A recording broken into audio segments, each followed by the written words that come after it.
Chapter 12. This venerable one kissed the wrong person. What the fuck? Moran wandered around the illusory realm for a long time, but still couldn't get his bearings. Meanwhile, the scent of 100 butterfly fragrance in the air grew stronger and stronger. When someone was exposed to the scent for too long, they developed heightened emotions and enhanced senses, and they would find themselves compelled to do all manner of unreasonable things. Moran gradually grew increasingly agitated and restless. It was as if a flame had been lit in his stomach and was slowly heating the blood coursing through his body to a boiling point. Water. He needed to find some water. Where was that spring again? He knew there was a spring in the illusory realm. The last time around, he'd been parched and dizzy when he found it, and, left with no other choice, he scooped up and drank several handfuls of the water, thinking that death by poison was still preferable to death by thirst. He'd felt his awareness become blurrier and blurrier after drinking the spring water, and he'd been fading in and out of consciousness by the time Shi Mei found him. Shi Mei cultivated the healing arts and had promptly set about dispelling the poison in his body, at which point Moran, dizzy and addled under the poisonous enchantment's influence, had kissed Shi Mei on the lips as if possessed. The vigorous and decisive ex-emperor of the mortal realm desperately wanted a repeat of this dreamlike encounter with the person of his desires. He wandered around the illusory realm for a long time before finally hearing the tinkling of spring water. Overjoyed, he dashed over and drank to his heart's content without a moment's hesitation. As he'd expected, the spring water exacerbated the fretful agitation that had been brought on by that scent. More than anything, he wanted to go deeper into the spring, and before he knew it, half his body was submerged. Just like in his last lifetime, as Moran was about to lose consciousness, a hand swiftly pulled him out, sending water flying. Air rushed back into his nose, and Moran gasped, water droplets dangling from his eyelashes as they fluttered open to let him look upon the figure in front of him. The figure slowly came into focus, accompanied by a voice that sounded almost angry. "What's wrong with you? Drinking the water here? Are you trying to die?" Moran shook the water off like a wet dog and breathed in relief when he confirmed who it was. "Shi Mei, stop talking and take this medicine." Moran opened his mouth and obediently swallowed the purple pill, eyes fixated on Shi Mei's incomparably lovely face. Suddenly, just like in his last lifetime, those intense feelings of agitation made him lose all restraint. Not that he was any kind of honorable man to begin with, and he captured Shi Mei's wrist, quickly pressing their lips together before Shi Mei could react. Instantly, sparks flew everywhere, and his mind went totally blank. Moran was a man with a sordid history of promiscuity, but passion between the sheets needed no contact between the lips, no unnecessary affections. Hence, his carnal entanglements were many, but his kisses were pitifully few. Shi Mei hadn't at all expected to be attacked like this, and he froze in shock until a tongue intruded inside his mouth. Only then did he finally react and start struggling. "What do you do?" He only managed half a sentence before his face was turned back roughly and his lips were covered once again. Moran kissed him more intensely than he had in his previous life. The two tangled into a heap by the side of the spring, Moran keeping Shi Mei pressed firmly under his body as he kissed those dewy, somewhat chilly lips, the sensation as breathtaking as in his memory. His mouth moved to Shi Mei's cheek, his ear. "Stop moving." The huskiness of his voice surprised even himself. Fuck. The spring water's effect seemed somehow more intense than it had been in his last life. The way things had gone last time around, he hadn't actually been able to make out with Shi Mei all that long. After getting a few pecks in, the young Moran had been struck by his conscience. His grip had loosened, and Shi Mei had shot up and fled across the water with Qinggong. But in this lifetime, Moran was vile and shameless. He had no conscience to strike him, only desire to urge him on. He kissed Shi Mei as much as he pleased, holding his body down by the side of the spring. Beneath him, Shi Mei struggled and cried out in anger, but Moran's heart was possessed, and he couldn't make out what Shi Mei was saying at all. He could only see that lovely face swaying back and forth in his vision, that pair of dewy, alluring lips opening and closing. It felt as if a ball of fire had been ignited in his abdomen. Moran gave in to his longings, and his kisses grew increasingly more ravenous as he pried open Shi Mei's jaw and pushed his tongue into his mouth, plundering the sweetness inside. His heart thudded like drum beats in his chest. Amidst the chaos, he had already ripped off Shi Mei's intricate outer robe and torn open his belt sash. His hand slid down and caressed smooth, firm skin. The body underneath his jerked at the touch, but was again pressed back down by Moran. He bit at Shi Mei's ear, whispering, "Be obedient. It'll be good for both of us." "Who are you?" Yeah. Are you that mad? To call my name like a stranger?" Moran smiled as he licked the other man's earlobe. His hand wasn't idle either, groping directly towards his waist. Moran was categorically a piece of shit jackass, but the 16-year-old budding jackass of his previous lifetime simply couldn't compare to the 32-year-old veteran jackass of the present. The sky grew more shameless with each passing day. Shi Mei's entire body was tense, and Moran could feel him trembling slightly. Really, he looked like such a slender person, but the contours of his body were surprisingly toned under Moran's hand. His desires ran even more rampant, self-control slipping further away as he pulled at Shi Mei's inner robe. Shi Mei finally hit the limits of his endurance. "Who are you? Are you tired of living?"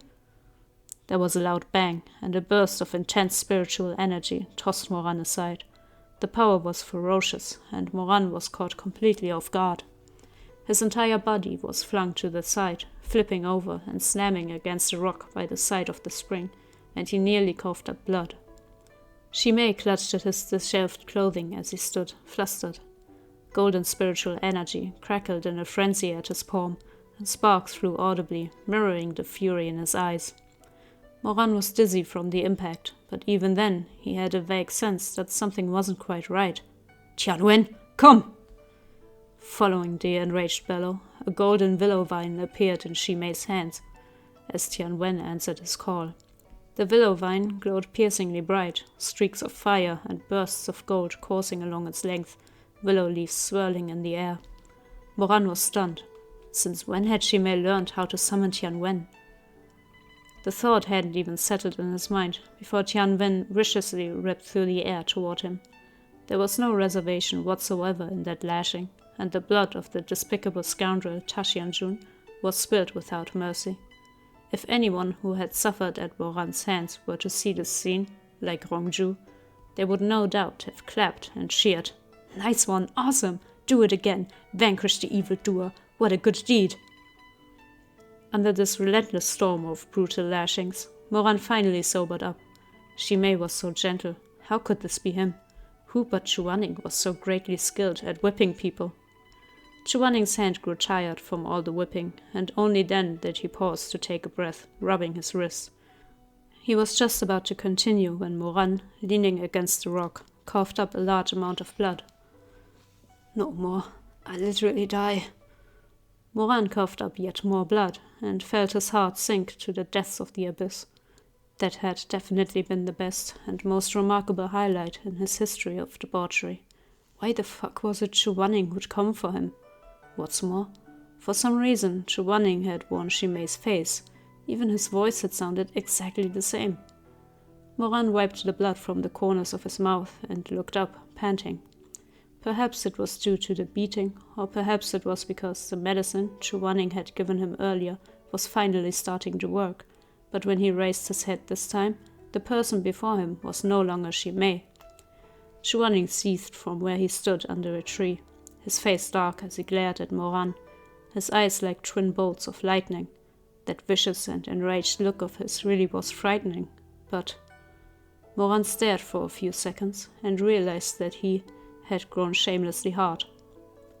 Chuaning was always immaculately dressed, not a hair out of place, but right now, his intricate white robes, usually worn with collars high and tightly closed, were an untidy mess, held up only by the tight grip of his pale, slender hand. His lips were red and swollen from kisses, and love bites peppered the side of his neck. His expression was fierce, but that only added to his allure. Moran's recollections of Chuaning from his past life were full of insanity, bloodlust, hatred, recklessness, conquest, pleasure. Memory upon memory, piling up one after another. Memories that Moran had not thought of, had not even planned to recall, abruptly resurfaced amidst the rusty tang of blood in the air, mixed with the scent of 100 butterfly fragrance.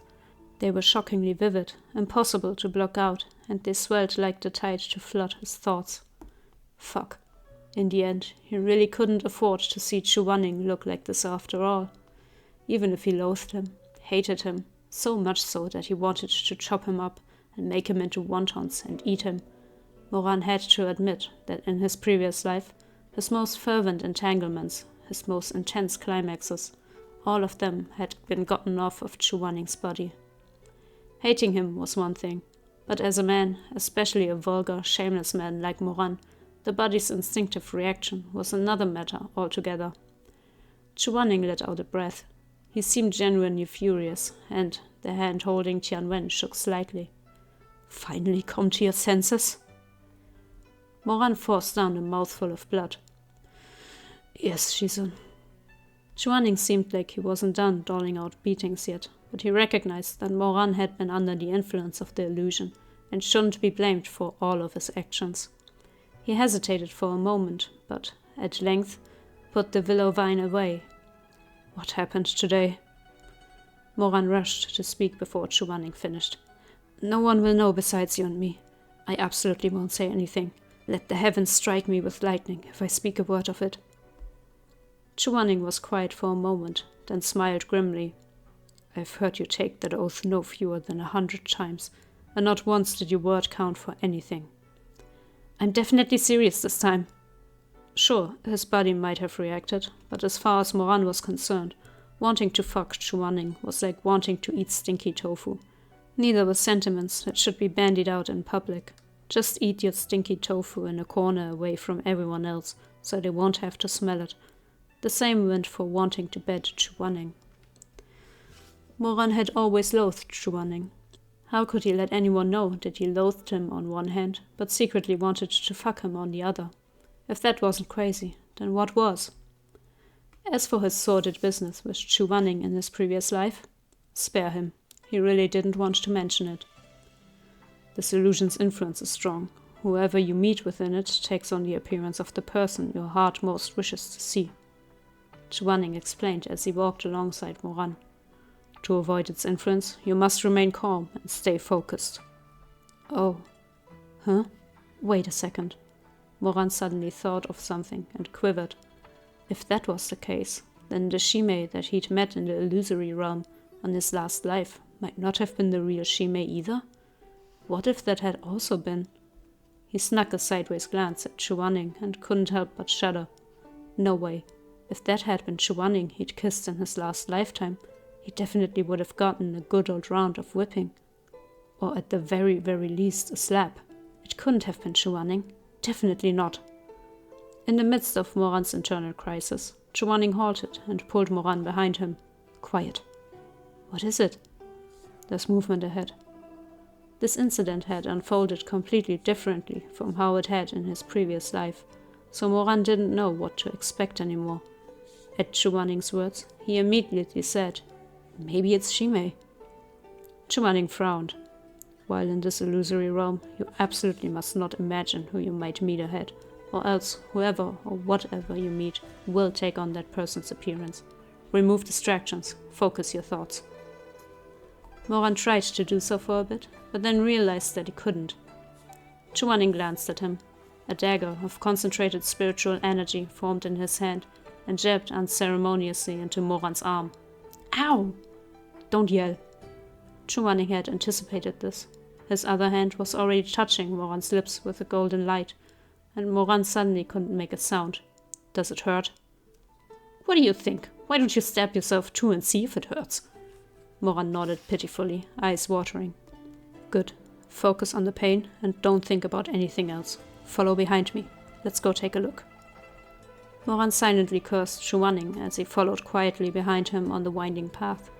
Unexpectedly, they heard the sounds of chatter and laughter as they got closer, In this desolate place? How suspicious. As the pair turned the corner of a tall, continuous wall, they finally arrived at the place where the voices were coming from. It was a brightly lit manor, draped in vibrant red silks that swayed gently in the breeze. Well over 100 banquet tables stood in the large courtyard of the manor, bearing all manner of exquisite dishes. The courtyard bustled with activity, the guests drinking and making merry. Past the open gates of the main hall was a massive eye-catching Shi character in bright scarlet. To all appearances, it seemed to be a wedding banquet. "Shizun," Moran whispered. "Look at these people. None of them have faces."